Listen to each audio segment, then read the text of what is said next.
Hi అండి, welcome to my channel. నేను మీ శ్రావణి. అందరు ఎలా ఉన్నారు? నేనైతే చాలా చాలా బాగున్నాను. మీరు కూడా బాగుండాలని కోరుకుంటున్నానండి. ఇవాళ నేను మంచి టేస్టీ క్రిస్పీ అలసంద వడలు, అలసంద గారెలు ఎలా చేసుకోవాలో చూపించబోతున్నాను. దీనికి కాంబినేషన్ అయితే నాటుకోడి పులుసు, అలానే నేను ఇక్కడ చూపిస్తున్నానండి గ్రీన్ చట్నీ. అది కూడా బాగుంటుంది కాంబినేషన్. అయితే మీరైతే ఒకసారి తప్పకుండా ట్రై చేయండి. చూడండి, పైన క్రిస్పీగా లోపల సాఫ్ట్గా భలే ఉంటాయండి ఈ వడలు అయితే. ఇంకెందుకండి మరి ఆలస్యం, చూస్తుంటేనే నోట్లో నీళ్ళు ఊరుతున్నాయి కదా. ఇంకా స్టార్ట్ చేసేద్దాం.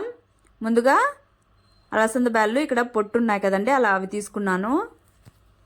బాగా ఒక 4 hours నానబెట్టుకున్నాను. మామూలు హైబ్రిడ్ అయితే ఒక 1 hour అలా నానితే సరిపోతుంది.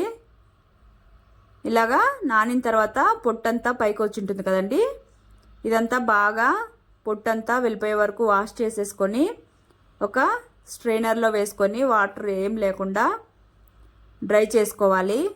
లేదంటే ఒక క్లాత్ మీద అయినా వేసేసుకొని డ్రై చేసుకోవచ్చు పప్పుని. తర్వాత ఒక మిక్సీ జార్ తీసుకొని కొద్దిగా పచ్చిమిర్చి, కొద్దిగా అల్లం వేసుకొని మిక్సీ పట్టుకోవాలి.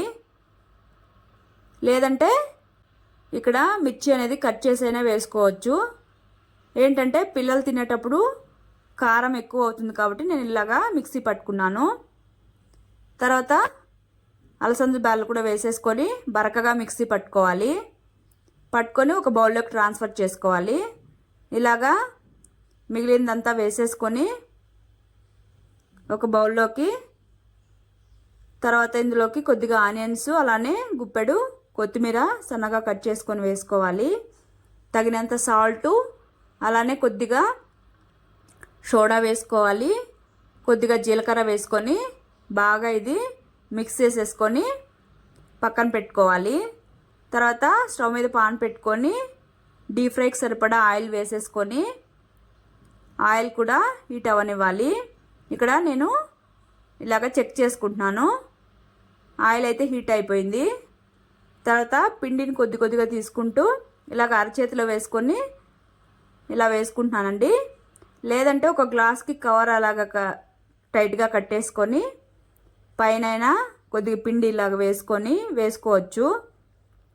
కాకపోతే ఇలా చేత్తో అయితే ఈజీగా అయిపోతుంది, అలానే ప్రాసెస్ కూడా లేట్ అవ్వదు.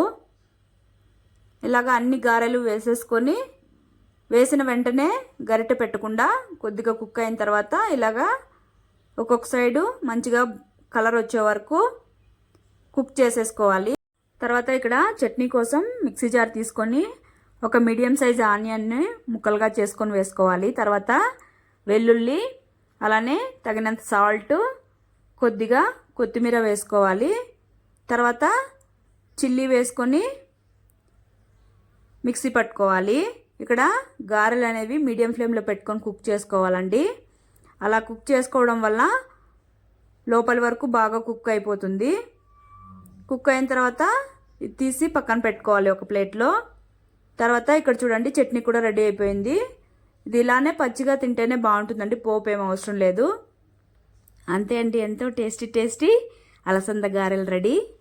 మీరు కూడా తప్పకుండా ట్రై చేసి మీకు ఎలా వచ్చిందో కామెంట్ సెక్షన్లో కామెంట్ చేయండి.